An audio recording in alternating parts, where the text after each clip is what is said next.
إن الحمد لله نحمده ونستعينه ونستغفره ونؤمن به ونتوكل عليه ونعوذ بالله من شرور أنفسنا ومن سيئات أعمالنا من يهده الله فلا مضل له ومن يضلله فلا هادي له وأشهد أن لا إله إلا الله وحده لا شريك له وأشهد أن محمدًا عبده ورسوله أرسله بالحق بشيرا ونذيرا وداعيا إلى الله بإذنه وسراجا منيرا أما بعد فإن خير الحديث كتاب الله وأحسن الهدي وهدي محمد صلى الله عليه وسلم وشر الأمور محدثاتها وكل محدثة بدعة وكل بدعة ضلالة وكل ضلالة في النار أعوذ بالله من الشيطان الرجيم بسم الله الرحمن الرحيم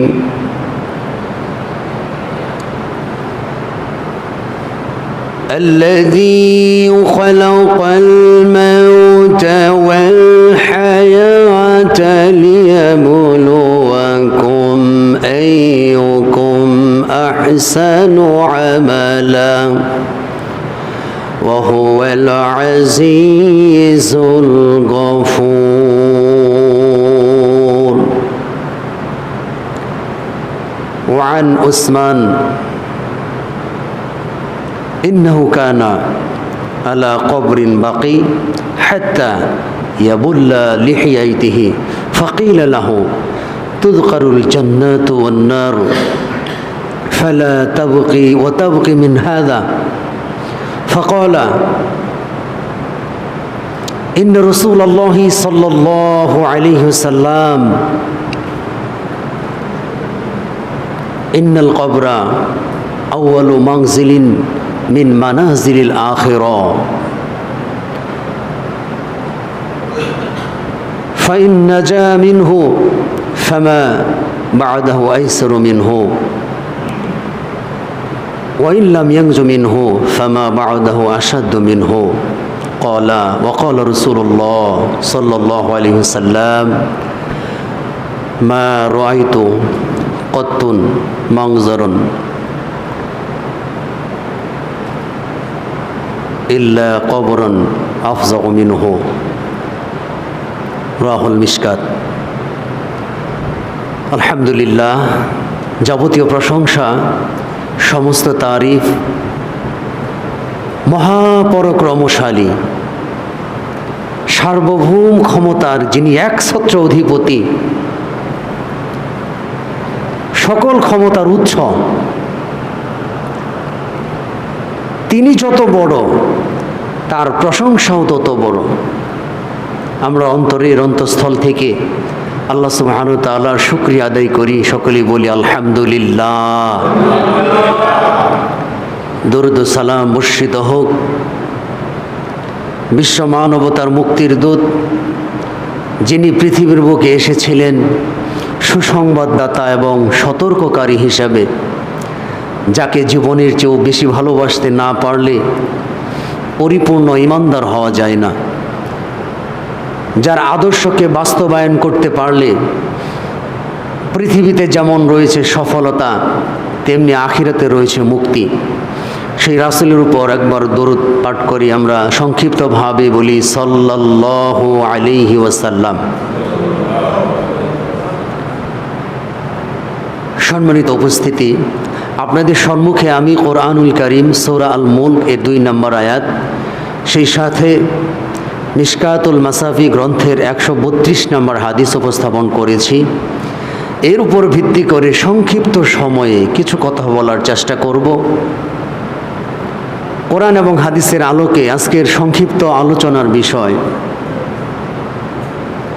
কবরের প্রশ্ন। কবরের প্রশ্ন।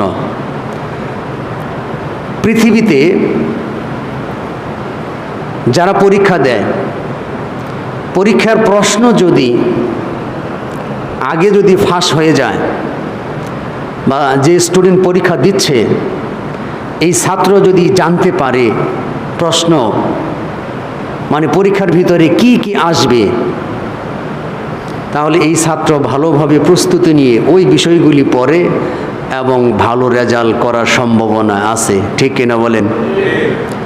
তো আল্লাহ সুবহানাহু ওয়া তাআলা পৃথিবীর মানুষ সৃষ্টি করার পরে ছেড়ে দেয় নাই, তিনি প্রশ্নগুলি আগেই ফাঁস করে দিয়েছেন, প্রশ্ন আউট করে দিয়েছেন, যাতে করে আমরা সেই প্রশ্নের উত্তর জেনে সেই প্রশ্ন অনুযায়ী ভালো করে লেখাপড়া করে ভালো করে আমল করে আমরা যেন মৃত্যুর পরে আমরা যেন নাজাত পাই, সেই জন্য আল্লাহ সুবহানাহু ওয়া তাআলা প্রশ্নগুলো ফাঁস করে দিয়েছেন আগেই। এখন আমাদের কাজ হচ্ছে এই প্রশ্ন অনুযায়ী অ্যান্সার করা, প্রশ্ন অনুযায়ী আমাদের প্রস্তুতি নেওয়া। ঠিক কিনা বলেন? আল্লাহ সুবহানাহু ওয়া তাআলা সূরা মুলকের 2 নম্বর আয়াতে বলেন, الذي خلق الموت والحياة ليبلوكم أيكم أحسن عملا وهو العزيز الغفور।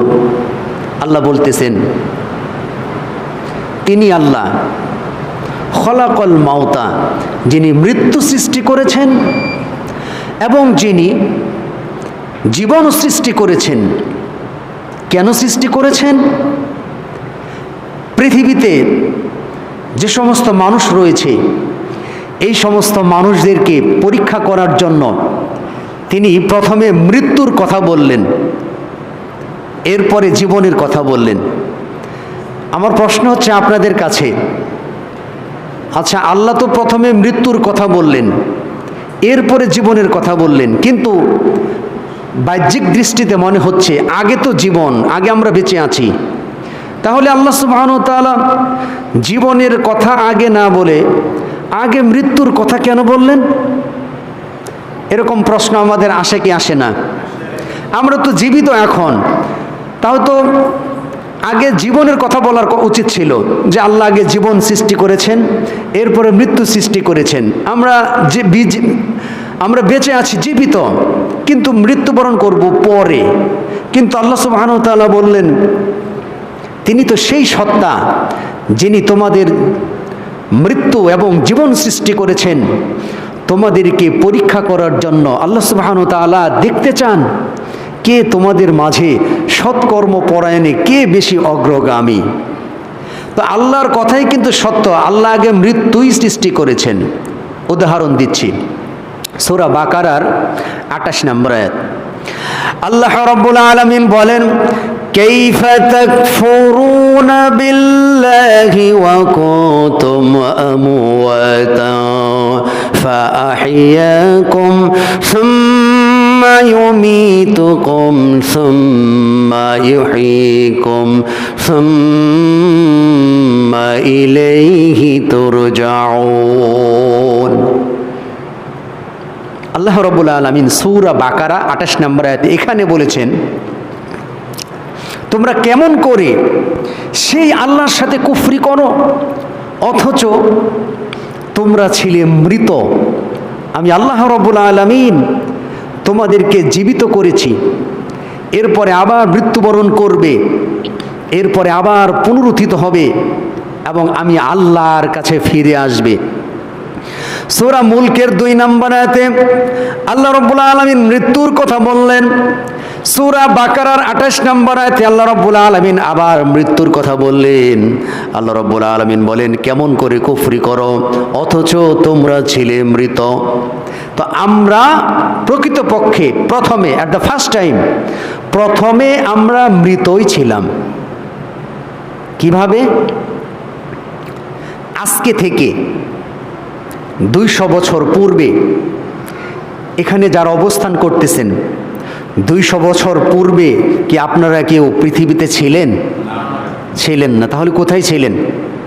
মৃত ছিলেন। আফটার 200 ইয়ার্স, আবার 200 বছর পরে এই পৃথিবীতে আপনারা কি কেউ থাকবেন? থাকবেন না। কেউ গ্যারান্টি দিয়ে বলতে পারবেন যে আমি থাকবো, বেঁচে থাকবো 200 বছর পর্যন্ত? থাকবেন? থাকবেন না। তাহলে আল্লাহ যেটা বলেছেন সেটাই সত্য। তিনি আগে মৃত্যু সৃষ্টি করেছেন। তাই আল্লাহ বলতেছেন, তোমরা কেমন করে কুফরি করো সে আল্লাহর সাথে, অথচ তোমরা ছিলে মৃত। এরপরে আল্লাহ রাব্বুল আলামিন তোমাদেরকে জীবিত করলেন। এরপরে তোমরা আবার মৃত্যুবরণ করবে। এই যে উপস্থিত যারা আছেন, এখন আমরা জীবিত, কিন্তু কে কখন মহান রবের ডাকে সাড়া দিব আমরা কেউ বলতে পারি? কেউ জানি না কে কখন মারা যাবে। আমাদের মাঝে অবস্থিত বৃদ্ধ, যুবক, শিশু, সব প্রকারের সব শ্রেণীর লোক এখানে আছে। যারা বৃদ্ধ হয়েছেন এরা এক সময় ওই শিশুর মতো ছিলেন, এক সময় যুবক ছিলেন। এখন অটোমেটিকলি মহান আল্লাহর নির্দেশে, আল্লাহর নির্দেশে, আপনার ইচ্ছায় নয়, আল্লাহর নির্দেশে আপনি বৃদ্ধ হচ্ছেন। ঠিক কিনা বলেন? আপনার ইচ্ছায় কি বৃদ্ধ হচ্ছেন? মানুষ চায় না বৃদ্ধ হতে, মানুষ চায় যৌবন সারা জীবন থাকুক। কিন্তু আপনার উপরে আপনার কোনো কন্ট্রোলিং পাওয়ার আপনার উপরে আপনার নাই। এই কন্ট্রোলিং পাওয়ার হচ্ছে মহান আল্লাহর। কার? এই যে দাড়িগুলো পেকে যাচ্ছে, চুলগুলো সাদা হয়ে যাচ্ছে, চোখে কম দেখতেছেন, দাঁতটা নড়বড় হয়ে যাচ্ছে, চামড়াগুলো লুজ হয়ে যাচ্ছে, এগুলো আলামত হচ্ছে আমরা চলে যাচ্ছি। এসেছিলাম আমরা, আবার আমরা চলে যাচ্ছি। আল্লাহ সুবহানাহু ওয়া তাআলার মহিমা কত সুন্দর। তিনি প্রথমে দুর্বল করে সৃষ্টি করেন। শিশু বাচ্চা যখন মায়ের পেটে থেকে জন্মগ্রহণ করে তখন বাচ্চার আকারে দুর্বল, এমন দুর্বল কমপক্ষে তাকে 2 বছর লালন পালন করে ছেড়ে দিতে হয়। এই 2 বছর আগ পর্যন্ত এই বাচ্চা ভালোভাবে হাঁটতেও পারে না। ঠিক কিনা বলেন? কিন্তু পক্ষান্তরে যদি আমরা দেখি পশু পাখি, গরু ছাগল, একটা গাভীর পেট থেকে একটা বাচ্চা জন্মগ্রহণ করে, বাচ্চা জন্মগ্রহণ করা শেষ কিন্তু দৌড়াতে দেরি নাই। ঠিক কিনা বলেন? তাহলে এই গাভীর পেট থেকে যে বাচ্চা হয় ওটার আর মানে কোলে নিয়ে মানুষ করতে হয় না। আর আমরা যারা মানুষ মায়ের পেট থেকে এসেছি, আমাদের কমপক্ষে 2 বছর আমাদের মায়ের বুকের দুধ খাইয়ে এরপরে তাকে বড় করতে হয়।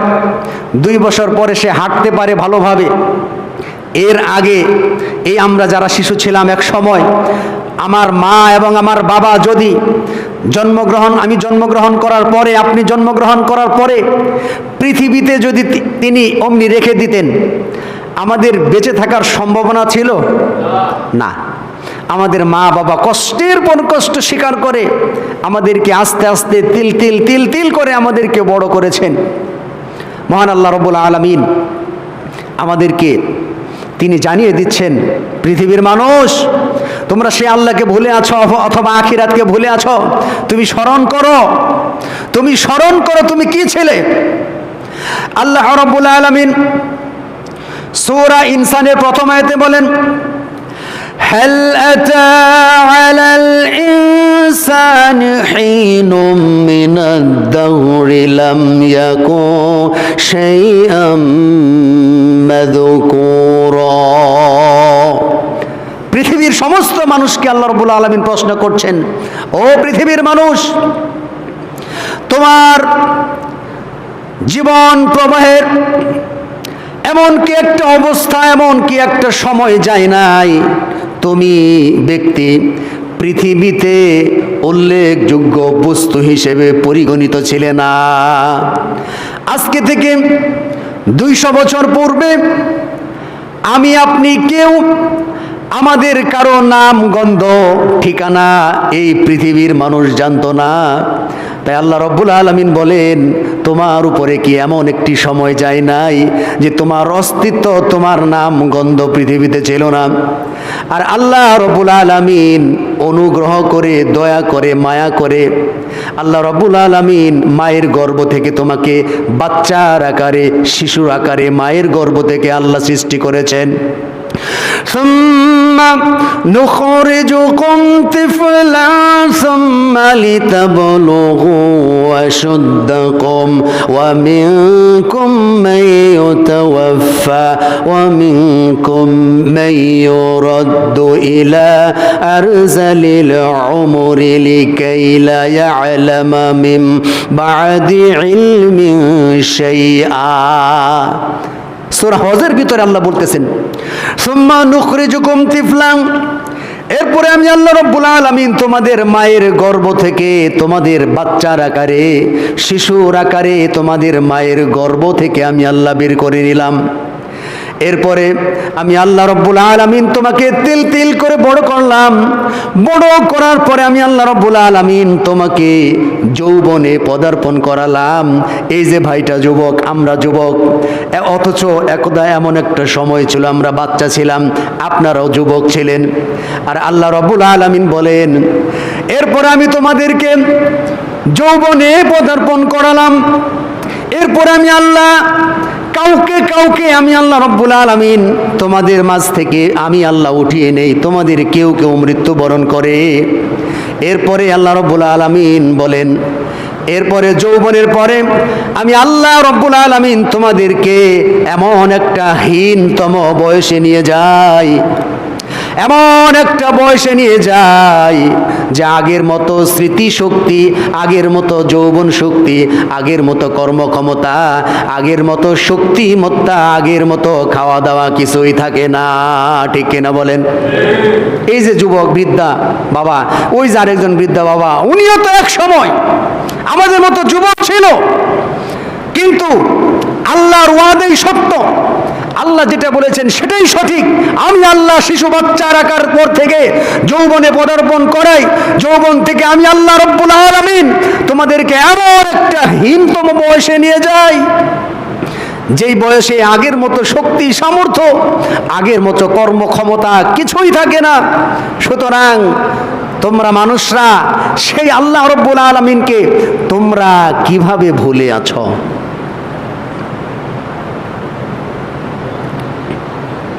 সম্মানিত উপস্থিতি, তাহলে আমি বলতেছিলাম যে মৃত্যু অবধারিত। ইন্নাল মাউতাল্লাযী তাফিররুনা মিনহু ফাইন্নাহু মুলাকীকুম সুম্মা তুরাদ্দুনা ইলা আলিমিল গায়বি ওয়াশ শাহাদাতি ফায়ুনাব্বিউকুম বিমা কুনতুম তা'মালুন। আল্লাহ সুবহানাহু ওয়া তাআলা বলেন, নিশ্চয় ইন্নাল মাউতাল্লাযী তাফিররুনা মিনহু, যে মৃত্যু থেকে তোমরা পলায়ন করো, মৃত্যু থেকে বাঁচার জন্য তোমরা আইসিইউতে ভর্তি হও, মৃত্যু থেকে বাঁচার জন্য প্রতিনিয়ত ডাক্তার তোমার লেগেই থাকে। মৃত্যু থেকে বাঁচার জন্য একটা উদাহরণ দিচ্ছি, মাইকেল জ্যাকসন একটা শিল্পী, নাম শুনছেন আপনারা? মাইকেল জ্যাকসন আমেরিকার একজন সিঙ্গার ছিল। এই লোকটার আশা ছিল সে 200 বছর পৃথিবীতে বাঁচবে। কত বছর?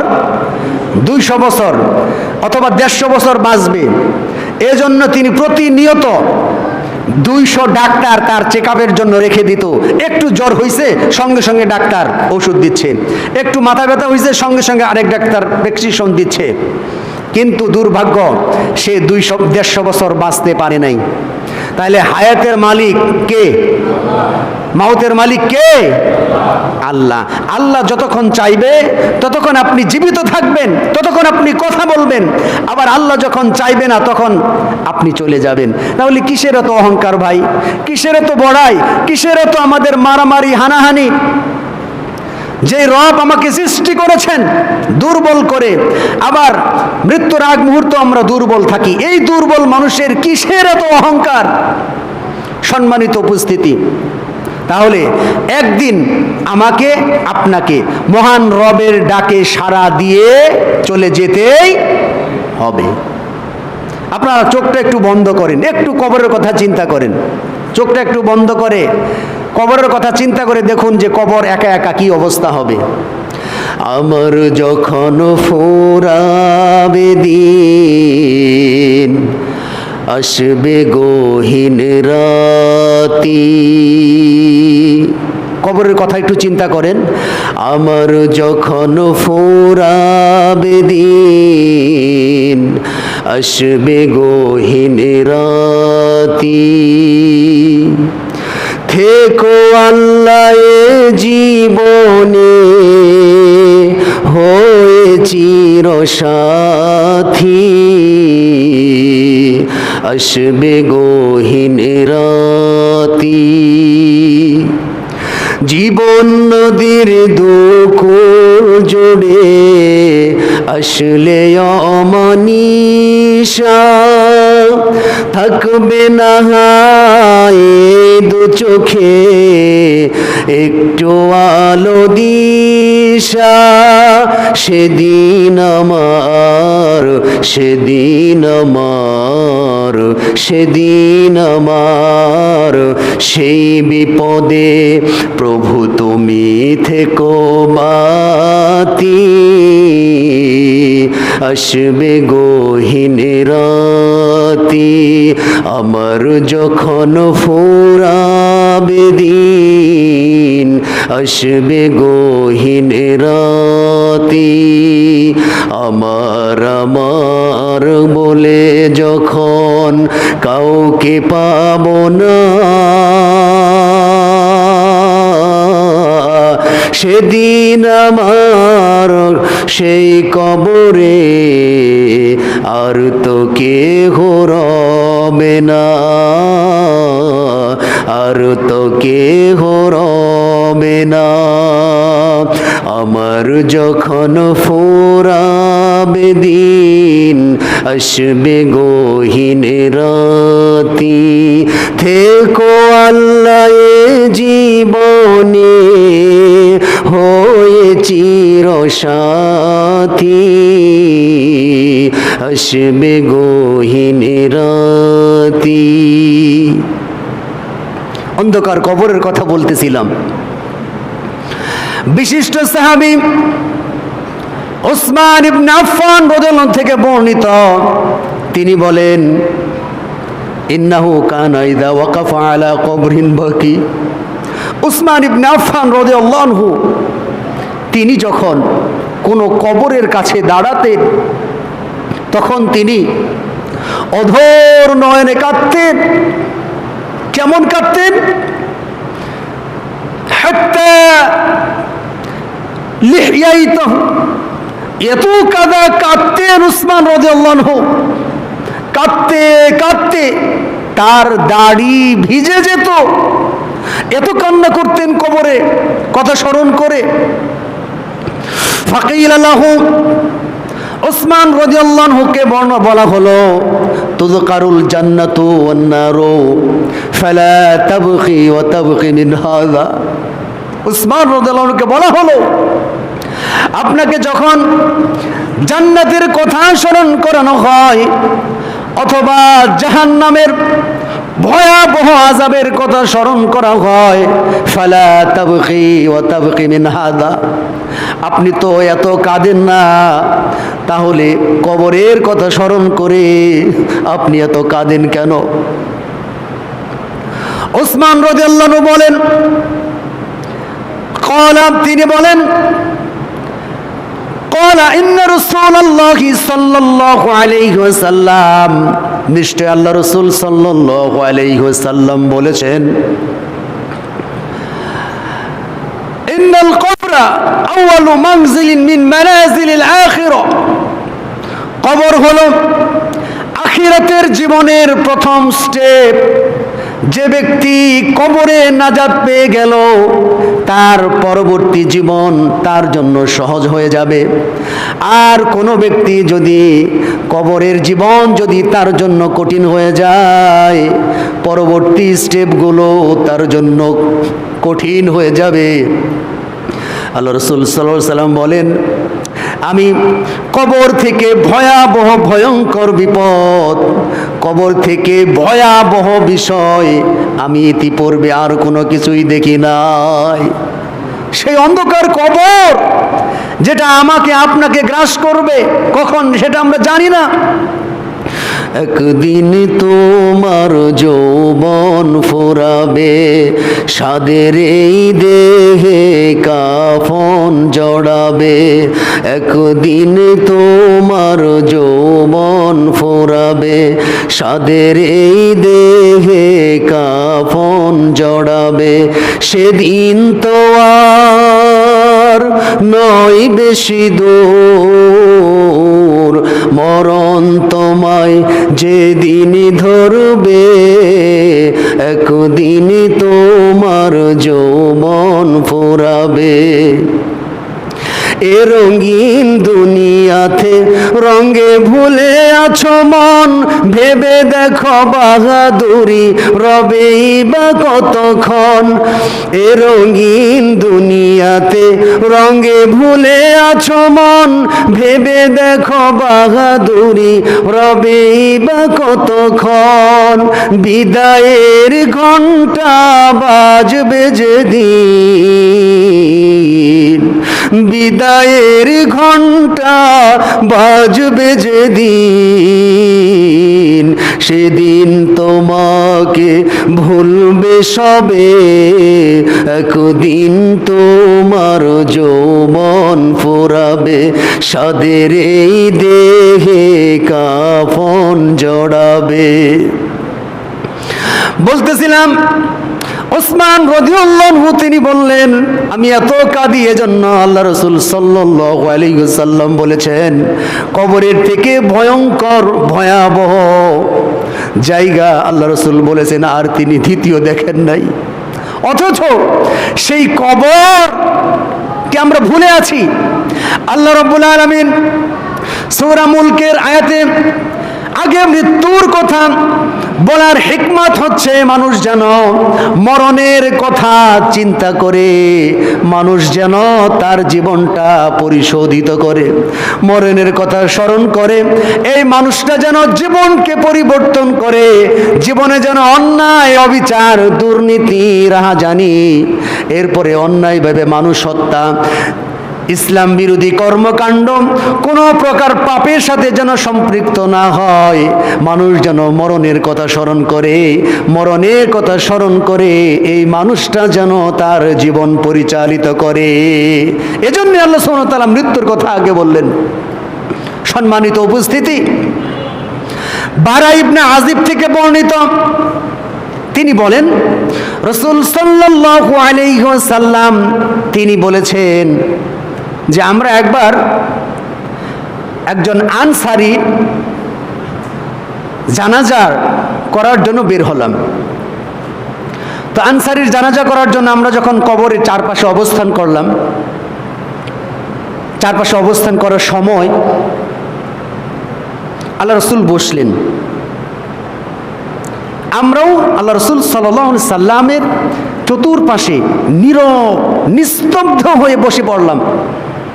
এমনভাবে বসে থাকলাম যে আমাদের মাথার উপরে যদি পাখি যদি বসতো, পাখি সাধারণত এমন বস্তুর উপর বসে যেটা স্থির থাকে, তো আমরা এমনভাবে আল্লাহ রাসূল সাল্লাল্লাহু আলাইহি সাল্লামের পাশে বসলাম যে আমাদের মাথার উপর যদি পাখি বসতো, পাখি টের পাইতো না যে আমরা মানুষ না পাথর। এমনভাবে নিস্তব্ধ নীরব হয়ে আমরা কবরের চারপাশে অর্থাৎ আল্লাহ রাসূলের পাশে আমরা বসলাম। বসার পরে আল্লাহ রাসূল সাল্লাল্লাহু আলাইহি সাল্লামের হাতে একটা লাঠি ছিল অথবা লাঠি সাদৃশ একটা কিছু ছিল।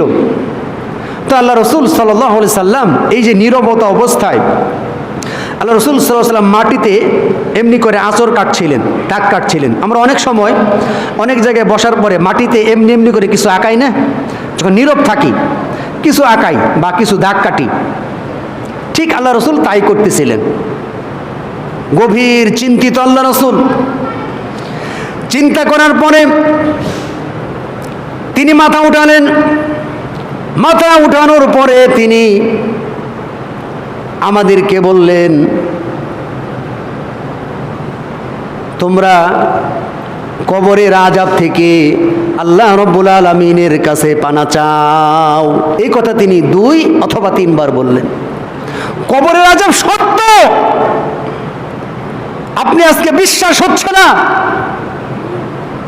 আকাশ যেমন সত্য, আগুন যেমন সত্য, মাটি যেমন সত্য, সূর্য যেমন সত্য, বাতাস যেমন সত্য, ঠিক তেমনি ভাবে কবরের আযাব হবে, এটাও সত্য বলেছেন মুহাম্মদ সাল্লাল্লাহু আলাইহি ওয়াসাল্লাম।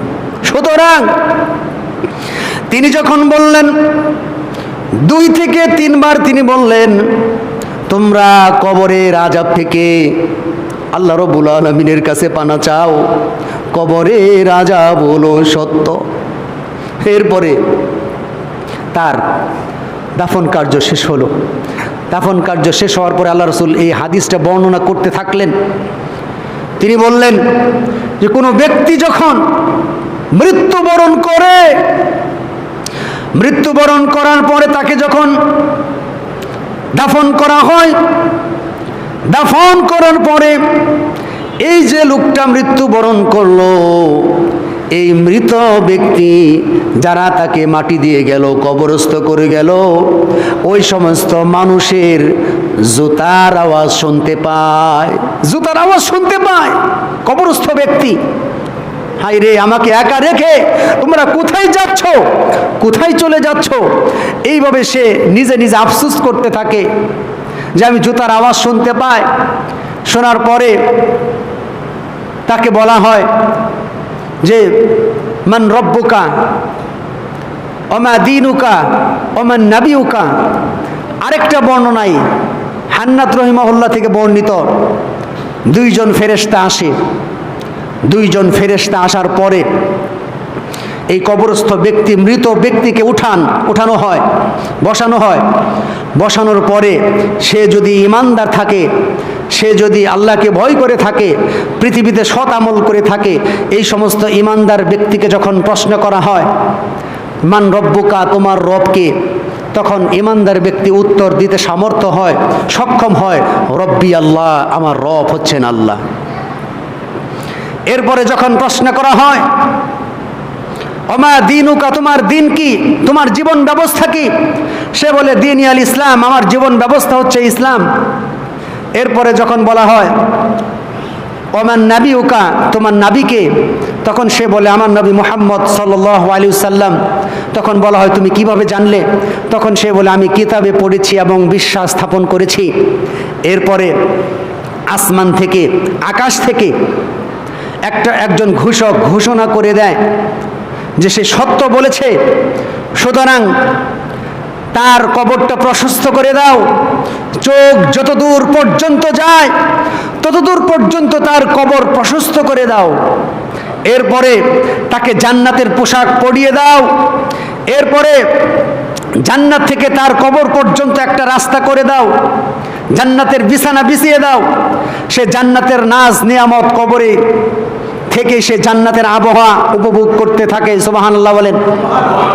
পক্ষান্তরে আমি এই যে 3টা বিষয়, তোমার রব, তোমার ইসলাম আর তোমার নাবি, এটা নিয়ে আমি সর্বশেষ আলোচনা করব। এটা যদি আমরা মনে করে থাকি যে আমি এখন মুখস্থ করে গেলাম দুনিয়াতে, আমার রব আল্লাহ, আমার দিন ইসলাম, আমার নবী মুহাম্মদ সাল্লাল্লাহু আলাইহি ওয়াসাল্লাম, আমরা যদি এরকম কিছু মনে করি, ও প্রশ্ন যেহেতু ফাঁস হয়েছে আমরা এটা মুখস্থ করে কবরে যাব, পরে কবর থেকে সহজেই আমরা উত্তর দেব, এরকম যদি আমরা মনে করে থাকি তাহলে আমি বলবো আপনি বোকার স্বর্গে বাস করছেন। বিষয়টা ওই রকম না। আপনি যেটা মনে করতেছেন যে আমি একটু মুখস্থ করে যাব আর জীবন চালাবো কোরআন সুন্নাহর বহির্ভূত অবস্থায়, জীবন চালাবো ইসলাম বিরোধিতা করে, আর আমি এগুলো মুখস্থ করে যাই আল্লাহর কাছে বলে দেবো, বিষয়টা ওই রকম না। এটা আমরা পরে আলোচনা করবো, হাদিসটা শেষ করি।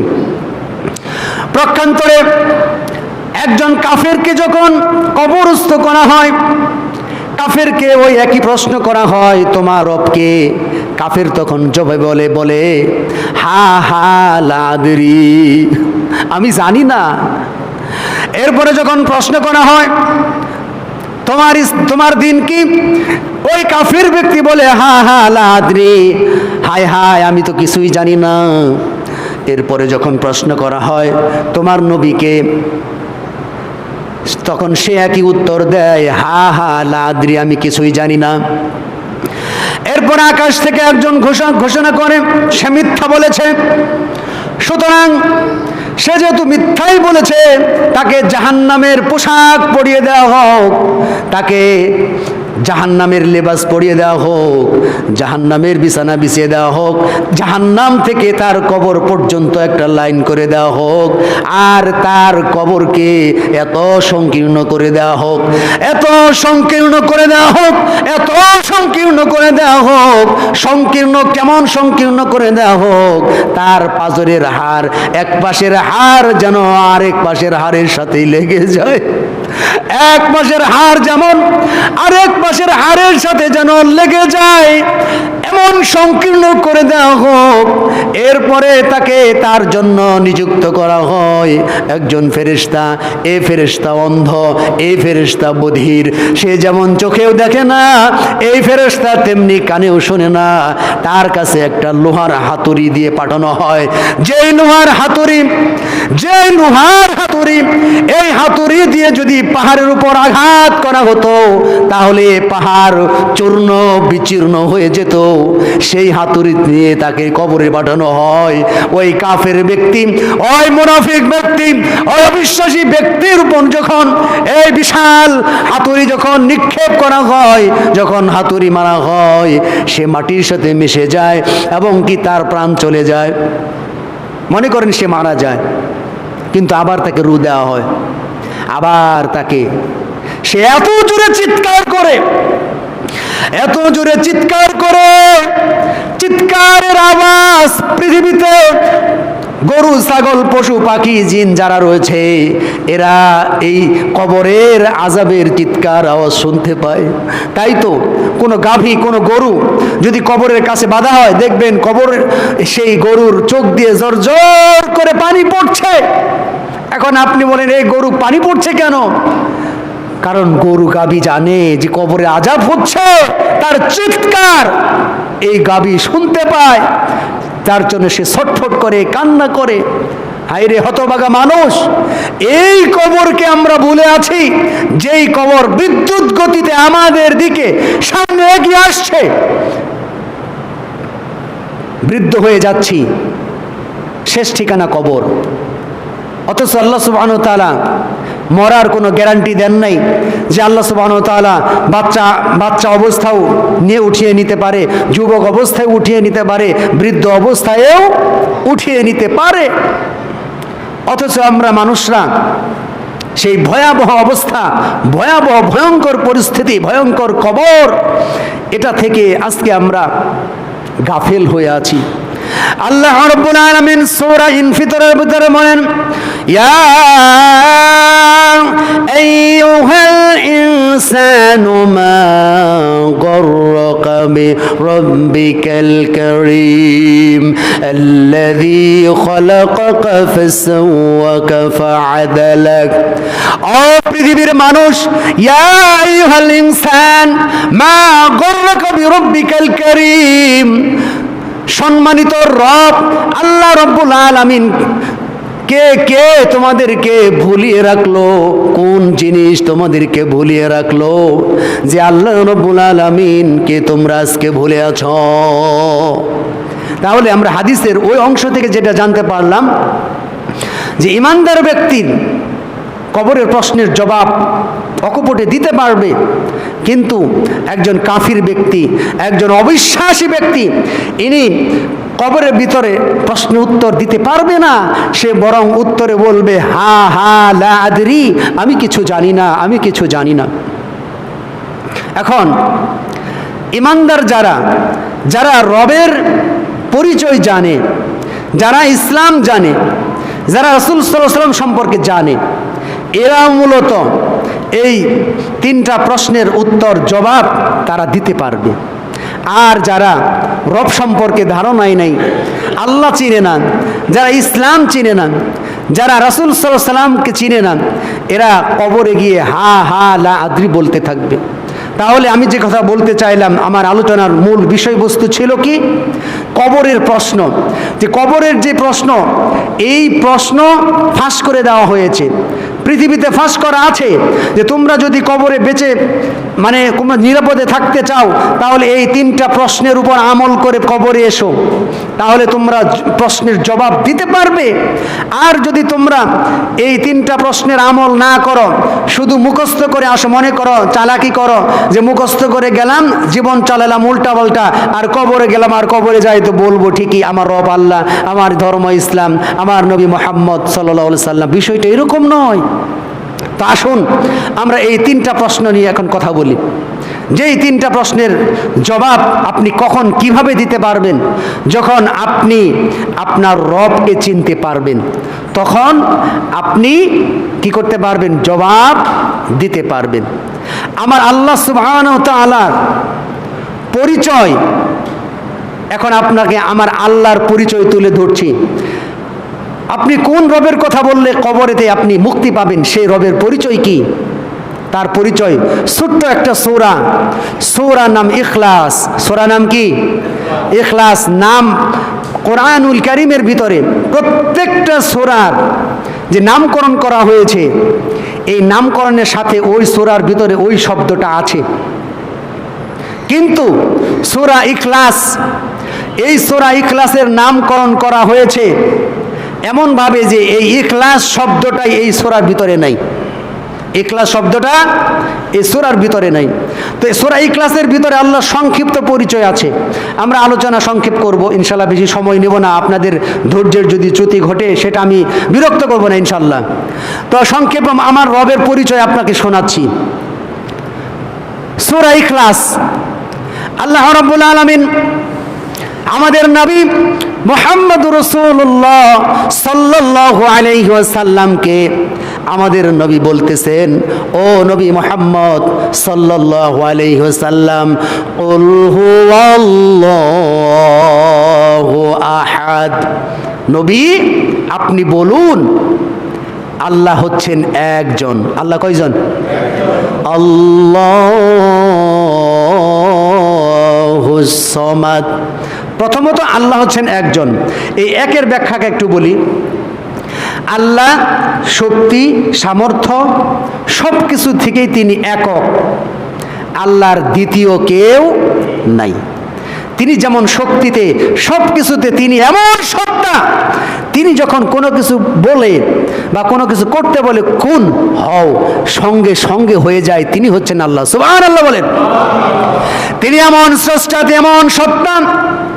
এই যে আজকে পৃথিবীতে প্রায় 800 কোটি মানুষের বসবাস, প্রায় 800 কোটি মানুষ পৃথিবীতে বসবাস করে।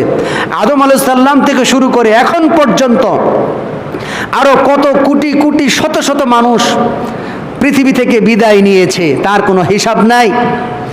তিনি কত সুনিপুণ সৃষ্টিকর্তা যে দেখেন আমরা মানুষের দিকে তাকিয়ে দেখি, দুটি চোখ, একটি নাক, দুটি কান, এরপরে মুখমণ্ডল, এগুলো সংখ্যায় কিন্তু সব ঠিক আছে। চোখের জায়গায় চোখ ঠিক আছে, নাকের জায়গায় নাক ঠিক আছে, কানের জায়গায় কান ঠিক আছে। কিন্তু আমার রব এত সুনিপুণ সৃষ্টিকর্তা, 800 কোটি মানুষ থাকার পরেও একজনের চেহারার সাথে আরেকজনের চেহারার কোনো মিল নাই। সুবহানাল্লাহ বলেন। তিনি কেমন সৃষ্টিকর্তা! এখানে অবস্থানরত প্রত্যেকটা মানুষের যে আমরা চোখ, নাক, কান সব ঠিকই, সংখ্যায় ঠিক আছে, কিন্তু আকার আকৃতিতে একটার কারোর সাথে কারো মিল আছে? কারো কণ্ঠের সাথে কারো কণ্ঠের মিল নাই। আরো অবাক করা বিষয়, পৃথিবী আদম আলাইহিস সালাম থেকে শুরু করে আজ পর্যন্ত যত মানুষ পৃথিবীতে এসেছিল, প্রত্যেকটা মানুষের যে হাতের ফিঙ্গার, এই যে ফিঙ্গার আমরা টিপ দেই, এই ফিঙ্গার প্রিন্টের সাথে একজন মানুষের ফিঙ্গারের সাথে আরেকজন মানুষের ফিঙ্গারের কোনো মিল নাই। সুবহানাল্লাহ বলেন। কত সুনিপুণ সৃষ্টিকর্তা তিনি। আর আমরা যেদিকেই তাকাই সেদিকেই মহান রবের সৃষ্টি দেখতে পাই, ঠিক কিনা বলেন? দৃষ্টি মোদের যাই যত দূর, সৃষ্টি তোমার ছড়ানো, দৃষ্টি যত অভিরত তোমার মায়াই জড়ানো। দৃষ্টি মোদের যাই যত দূর, সৃষ্টি তোমার ছড়ানো, দৃষ্টি যত অভিরত তোমার মায়াই জড়ানো।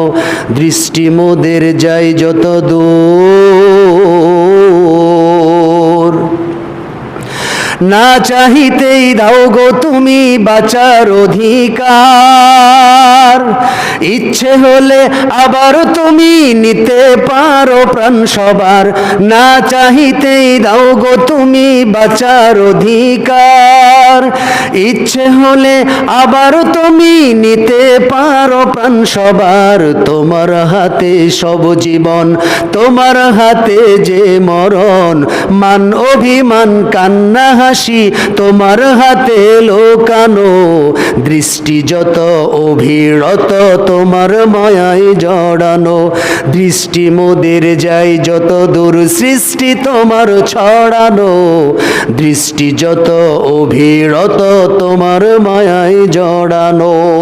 আলহামদুলিল্লাহ বলেন। তাহলে যেদিকেই তাকাই সেদিকে মহান রবের সৃষ্টি। আমি যে কথা বলতেছিলাম, তিনি কত সুনিপুণ রব, তিনি কোনো কিছু ভুল করে না। আল্লাহ রাব্বুল আলামিন প্রশ্ন করেন আমাদের, মা তারা ফি খালকির রহমানি মিন তাফাউত ফারজি'ল বাসার হাল তারা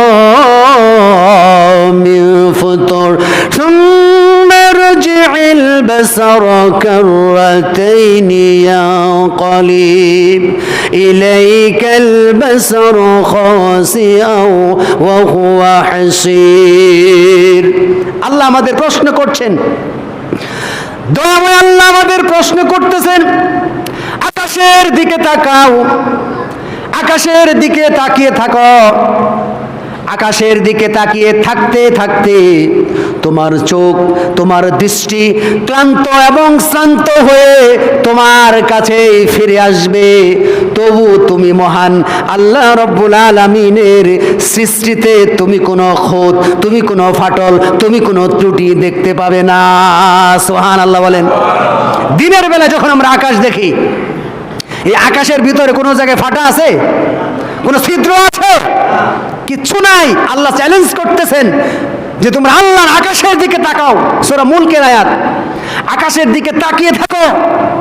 সকাল থেকে নিয়ে যদি সন্ধ্যা পর্যন্ত আমরা আকাশের দিকে তাকিয়ে থাকি, আকাশের দিকে তাকিয়ে থাকতে থাকতে আমাদের দৃষ্টি ক্লান্ত এবং শ্রান্ত হয়ে আমার কাছে ফিরে আসবে।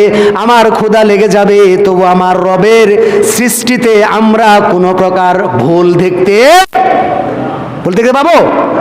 নিখিলেই বিশ্বের স্রষ্টা তুমি, তামাম দুনিয়ার মালিক তুমি, তাই তো তোমারই গুণগান গাই, তোমার করুণা দেখি যে তাই তাকাই। তুমি তো মহামহিয়ান, করুণার সাগর তুমি, নিখিলেই বিশ্বের স্রষ্টা তুমি, তামাম দুনিয়ার মালিক তুমি। তোমার সৃষ্টি জিন ইনসান, চাঁদ তারা সূর্য জমিন আসমান। তোমার সৃষ্টি জিন ইনসান, চাঁদ তারা সূর্য জমিন আসমান। নিখিলেই বিশ্বের স্রষ্টা তুমি, তামাম দুনিয়ার মালিক তুমি। তাহলে বলতেছিলাম আমার রব কত সুনিপুণ সৃষ্টিকর্তা। তিনি এককে ক্ষমতায়, এরপরে সব কিছুতে এক, তার কোনো দ্বিতীয় নেই। সূরা ইখলাসের ভিতরে আল্লাহর সংক্ষিপ্ত পরিচয় মুহাম্মদ সাল্লাল্লাহু আলাইহি ওয়াসাল্লামকে আল্লাহ রাব্বুল আলামিন বলে দিচ্ছেন, ও নবী আপনি বলুন, আপনি পৃথিবীর মানুষদেরকে জানিয়ে দিন আমার পরিচয়। আমার পরিচয় প্রথমে কি? প্রথমে কুল হুয়াল্লাহু আহাদ। ও নবী আপনি বলে দিন আল্লাহ হচ্ছেন একজন, আল্লাহ এক। আল্লাহ কয়জন? একজন। এককভাবে এক আল্লাহর আনুগত্য করতে হবে। আপনি যদি আল্লাহর আনুগত্য বাদ দিয়ে মানুষের আনুগত্য করেন, যেইটা চাইবেন আল্লাহর কাছে সেইটা যদি মানুষের কাছে চান, তাহলে আল্লাহ অত্যন্ত রাগান্বিত হয়। যে মানুষ কি দিতে পারে? মানুষ কিছুই দিতে পারে না। এই মানুষরা কত বোকা, আমার কাছে না চাইয়া মানুষরা মানুষের কাছে চাচ্ছে, আমারকে সেজদা না করে আজকে মানুষ মানুষকে সেজদা করতেছে। এরকম মানুষ হয়ে মানুষকে সেজদা করে, মানুষ হয়ে মানুষকে ভয় করে, এরকম ব্যক্তি আছে নাকি নাই? কবরে সেজদা করে, মাজারে সেজদা করে, মানুষের পায়ে সেজদা করে, এবং কি তারা বুলি আওড়ায় যে সরাসরি নাকি আল্লাহকে পাওয়া যাবে না। তারা এক্সাম্পল, উদাহরণ দেয় যে পৃথিবীতে একজন ব্যারিস্টার, একজন উকিল, একজন জজ সাহেবের কাছে যাইতে চাইলে একজন উকিল ধরতে হয়। ঠিক তেমনি ভাবে যদি তোমরা আল্লাহকে পেতে চাও, তাহলে একজন কুতুব, একজন পীর, একজন আল্লাহর ওলি ধরতে হবে, যে সরাসরি তুমি আল্লাহকে পাবে না। এই ধরনের কোনো বক্তব্য আপনারা শুনছেন কি শোনেন নাই? আল্লাহ বলতেছেন যে আমাকে পাইতে কোনো প্রকারের মাধ্যম লাগবে না, মুহাম্মদ সাল্লাল্লাহু আলাইহি সাল্লামের তরিকায় আমার ইবাদত করবে। আমার পরিচয় আল্লাহ সূরা বাকারার ভিতরে বলে 186 নম্বর আয়াত, ওয়া ইযা সালাকা ইবাদি আন্নী ফাইন্নী করিব। আমাদের নবী মুহাম্মদ সাল্লাল্লাহু আলাইহি সাল্লামকে আল্লাহ রাব্বুল আলামিন কোরআনের বিভিন্ন বিষয় জানানোর সময় বলে থাকেন, কুল আপনি বলুন, ইয়াসআলুনাকা মাযা ইউনফিকুন, তারা কিসে ব্যয় করবে, কুল নবী আপনি বলুন। এইভাবে প্রত্যেকটা প্রশ্নের জায়গায় আল্লাহ বলেছেন কুল নবী আপনি বলুন, কুল আপনি বলুন, কুল আপনি বলুন। কিন্তু যখন আল্লাহর প্রশ্ন এসেছে, যখন বলা হয়েছে, যখন আমার বান্দারা আমার সম্পর্কে জিজ্ঞাসা করবে, তখন আমাদের নবীকে আর আল্লাহ বলেন এই কুল নবী তুমি বলো, বরং আল্লাহ বলেছেন ওয়াইজা সাআলাকা ইবাদি আন্নী, এখন আর কুল বলে নাই, আল্লাহ বলেছেন ফাইন্নী করিব, আমি আল্লাহ নিকটে। আল্লাহ কোথায়? নিকটে। আল্লাহ কেমন নিকটে? আমার অন্তর দিয়ে আমি কি চিন্তা করি, এই চিন্তা করার আগ মুহূর্তে কি হয় সেটা পর্যন্ত মহান আল্লাহ জানেন। তিনি এত নিকটে। সুবহানাল্লাহ বলেন। আল্লাহর এত ক্ষমতা, এত সত্তা, তার এত ক্ষমতা যে আমরা কি চিন্তা করি, কোন জায়গায় কি করব, এর আগ মুহূর্ত পর্যন্ত যিনি জানেন তিনি হচ্ছেন আল্লাহ। সুবহানাল্লাহ। তাহলে আমরা বলতেছিলাম যে আল্লাহ সুবহানাহু ওয়া তাআলা বলতেছেন আমার পরিচয় দাও, যে আমার ইবাদতকারী বান্দা এরা যখন আমার সম্পর্কে প্রশ্ন করে তুমি বলে দাও আমি নিকটে। সুতরাং উজিবু দাওয়াতাদ দাঈ ইযা দাআন, কোন প্রার্থনাকারী যখন আমার কাছে প্রার্থনা করে আমি তাদের প্রার্থনা, আমি তাদের ডাকে সাড়া দেই। সুতরাং তাদের উচিত একমাত্র আমার উপর ঈমান আনা, আমার সাথে কোনো কিছুর শরীক না করা। এই আয়াত পরিষ্কার বলে দেয় মহান আল্লাহকে পাইতে কোনো প্রকার পীর, কোনো প্রকার মাধ্যম ধরা লাগবে না। আপনারা বুঝতেছেন আমার আলোচনা? অথচ আমাদের পাশে অবস্থানরত কিছু আলেম, এদের বক্তব্য যে পীর ছাড়া আল্লাহকে পাওয়া যাবে না। এরকম আছে না নেই? যারা মাজারে সেজদা করে তারা শিরকে আকবার করে, যারা পীরের পায়ে সেজদা করে তারা শিরকে আকবার করে, যারা গায়রুল্লাহর নামে পশু জবাই করে তারা শিরকে আকবার করে, অর্থাৎ ইসলাম থেকে বের হয়ে যায়। মহান আল্লাহর ইসলাম জানতে হবে, জানতে হবে কোরআন, জানতে হবে সহিহ হাদিস, তাহলে আপনি সঠিক পথে থাকতে পারবেন। আর যদি আপনি কোরআন এবং হাদিস না জানেন তাহলে আপনি সঠিক রাস্তা থেকে দূরে সরে যাবেন। সম্মানিত উপস্থিতি, আমি যে এই কথা বলতেছিলাম আমার রবের পরিচয় আমরা দিচ্ছিলাম। আমাদের নবীকে আল্লাহ বললেন নবী আপনি বলুন কুল হুয়াল্লাহু আহাদ আল্লাহুস সামাদ। এর আগে একটা ঘটনা বলি। ঘটনা হচ্ছে পৃথিবীতে অনেক ব্যক্তি আছে নিজেকে আল্লাহ দাবি করছে। নিজেকে কি করছে? আল্লাহ দাবি করছে। আপনি ভারতের একজন ব্যক্তি নিজেকে আল্লাহ দাবি করছে। এখন আল্লাহ আমাদেরকে শিখিয়ে দিচ্ছেন, কেউ যদি পৃথিবীতে নিজেকে আল্লাহ দাবি করে, তাহলে তোমরা এই সূরা ইখলাস দিয়ে পরীক্ষা করবা। কি করবা? সূরা ইখলাস দিয়া পরীক্ষা করবা। কিভাবে? এই আয়াতে যে আল্লাহ সুবহানাহু ওয়া তাআলা বলেছেন যে আল্লাহ হচ্ছে একজন, কেউ যদি দুনিয়ার মানুষ যদি আল্লাহ দাবি করে, তাহলে তার একা থাকতে হবে। ভারতের যেই লোকটা আল্লাহ দাবি করছে, সে একা না, তার বাবা মা ছিল, তার সন্তান সন্ততি ছিল, তার স্ত্রী ছিল, তার ভাই ছিল। তাহলে আল্লাহ হওয়ার জন্য প্রথম কন্ডিশন, প্রথম শর্ত হচ্ছে এক থাকা লাগবে। কয় থাকা লাগবে? তাহলে প্রথম শর্তে এই লোকটা পাশ করছে না ফেল করছে? এ কি আল্লাহর যোগ্য? আল্লাহর যোগ্য না। দুই নাম্বার বিষয়, আল্লাহ সুবহানাহু ওয়া তাআলা বলেছেন আল্লাহুস সামাদ, আল্লাহ রাব্বুল আলামিন হলেন অমুখাপেক্ষী। আল্লাহ রাব্বুল আলামিন কারো উপর নির্ভর করতে হয় না। আল্লাহ অমুখাপেক্ষী, আল্লাহ কারো কাছে ডিপেন্ড করতে হয় না, নির্ভর করতে হয় না, সাহায্য চাইতে হয় না। তিনি স্বয়ং সম্পূর্ণ, তিনি যা চা তাই পান। কিন্তু ভারতের যেই লোকটা আল্লাহ দাবি করলো, সে মুখাপেক্ষী। কারণ সে যখন অসুস্থ হয়, অসুস্থ হলে দৌড়ায় ডাক্তারের কাছে যাইতে হয়। সে যখন অসুস্থ হয়, তার একা একা চলাফেরা করার মতো তার কোনো শক্তিই থাকে না। তার স্ত্রী, সন্তান সন্ততি এরা যদি তাকে খাইয়ে না দেয়, সে আর খাইতে পারে না। দ্বিতীয় কন্ডিশন দিয়ে আমরা, দ্বিতীয় সূত্র দিয়ে মাপলাম, সে আল্লাহ হওয়ার যোগ্য না। কারণ যিনি আল্লাহ, তিনি স্বয়ং সম্পূর্ণ, তিনি কারোর উপর ডিপেন্ড করে না, কারোর উপর নির্ভর করে না, কারোর উপর তার ভরসা করতে হয় না, কারোর দিকে চেয়ে থাকতে হয় না। আজকে আমরা মানুষরা মানুষের উপর চেয়ে থাকি অনেক সময়, অনেক বিষয়ে। আমার নাই, আপনার আছে, আপনি দেন। কিন্তু আল্লাহ এমন এক সত্তা যে কারো কাছে কোনো চাওয়ারও দরকার পড়ে না। তিনি কত সুনিপুণ সৃষ্টিকর্তা। এরপরের বর্ণনা, লাম ইয়ালিদ ওয়া লাম ইউলাদ, তিনি কাউকে জন্ম দেয় নাই, কারো কাছ থেকে জন্ম নেয় নাই। আর ভারতের যেই লোকটা আল্লাহ দাবি করলো, তার বাবা ছিল, মা ছিল, সে কারোর কাছ থেকে জন্ম নিয়েছে এবং সে বিয়ে করেছে, সে আবার জন্ম দিয়েছে। আর আমার রবের গুণাগুণ হচ্ছে, তিনি কারো কাছ থেকে জন্ম নেয় নাই, তিনি কাউকে জন্ম দেয় নাই, কারো কাছ থেকে জন্ম নেয় নাই। এখন আপনি বলতে পারেন, তাহলে কিভাবে হলো? মনে করেন যখন কোনো কিছু ছিল না, তখন যিনি ছিলেন তিনি হচ্ছেন কে? আল্লাহ। যখন কোনো কিছু ছিল না, তখন যিনি ছিলেন তিনি কে? আল্লাহ। আবার যখন সবকিছু ধ্বংস হয়ে যাবে, কুল্লু মান আলাইহা ফান ওয়া ইয়াবকা ওয়াজহু রাব্বিকা যুল জালালি ওয়াল ইকরাম, যখন পৃথিবীর সব কিছু ধ্বংস হয়ে যাবে, তখন শুধুমাত্র আমার রব থাকবেন।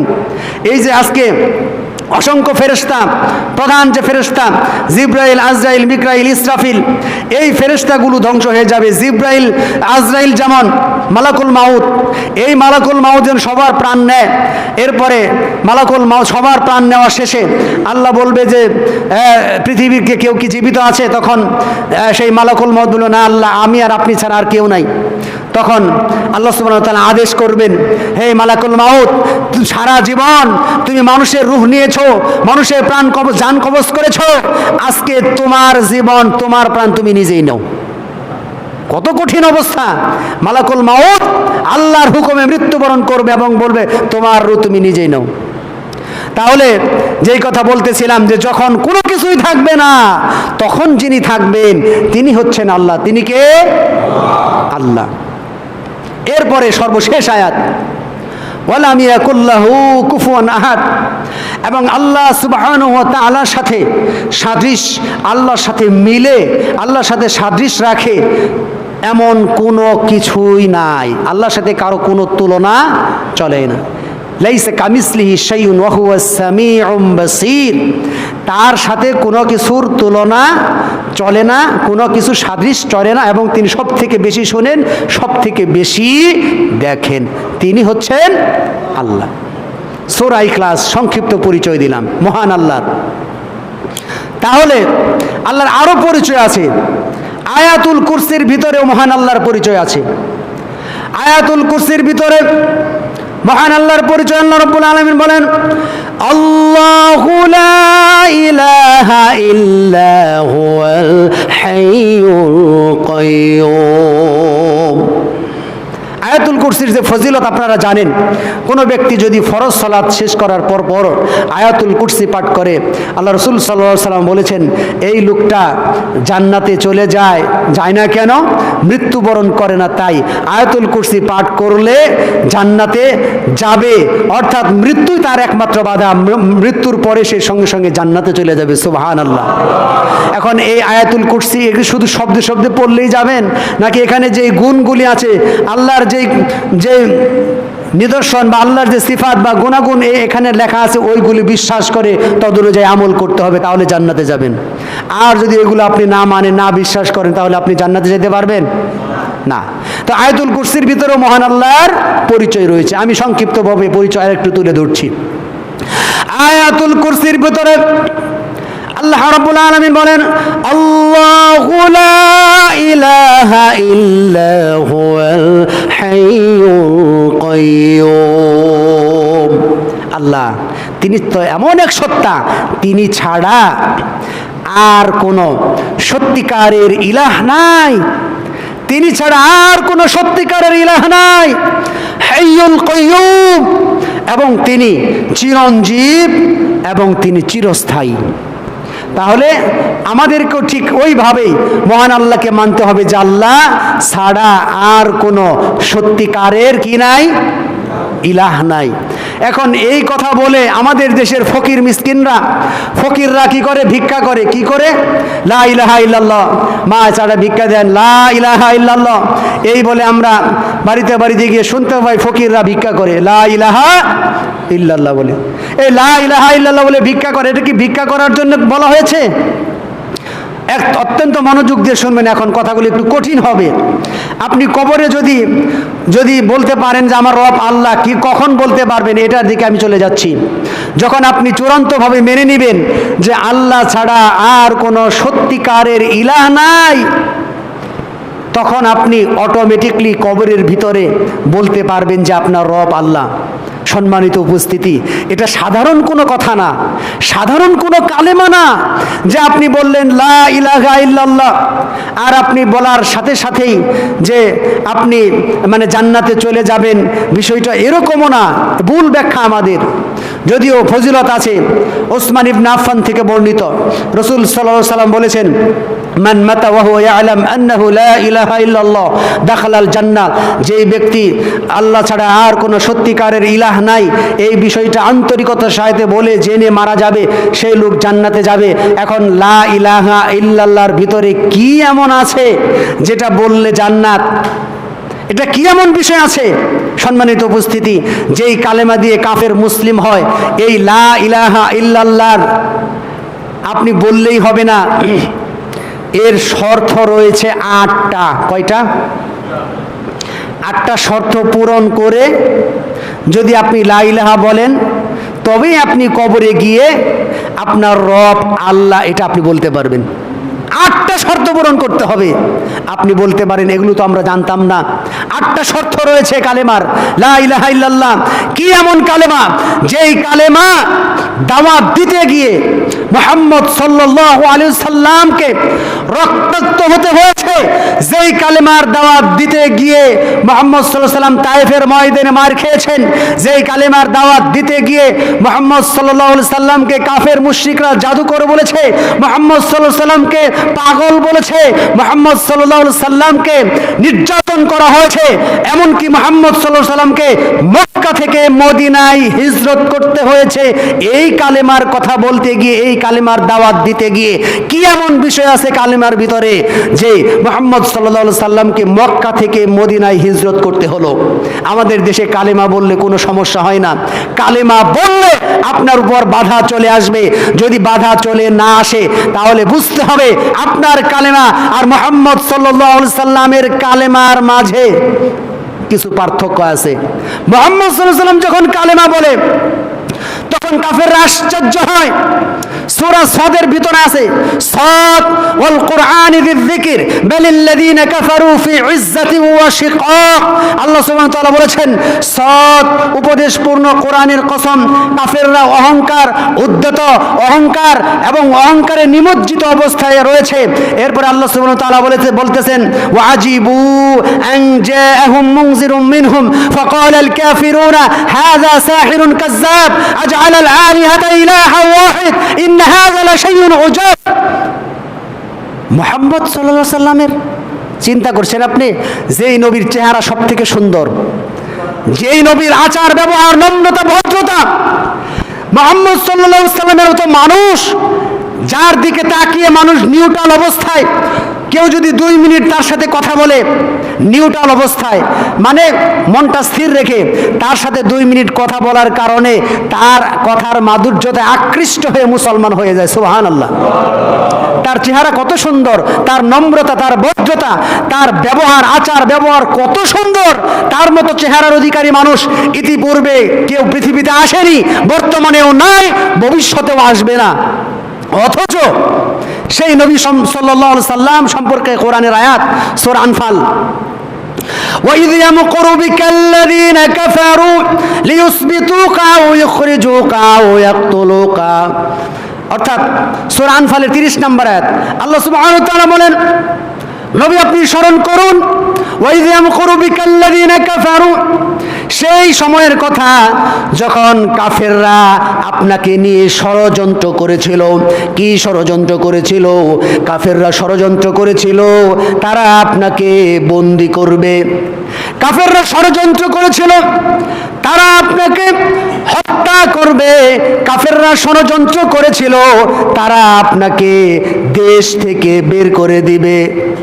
শেষ করে দিই, সময় তাহলে শেষ করে দিই। হ্যাঁ, শেষ করে দিচ্ছি। আলহামদুলিল্লাহ, অনেক আলোচনা হইল। আমি যেটা বলতেছিলাম, আমাদের রবের বর্ণনা দিচ্ছিলাম, আমার আল্লাহর বর্ণনা দিচ্ছিলাম যে আমরা যদি মেনে নেই আল্লাহ ছাড়া আর কোনো ইলাহা নাই, এটা শুধু মুখে বললে হবে না, বরং এই লা ইলাহা ইল্লাল্লাহর আরো 8টা শর্ত রয়েছে।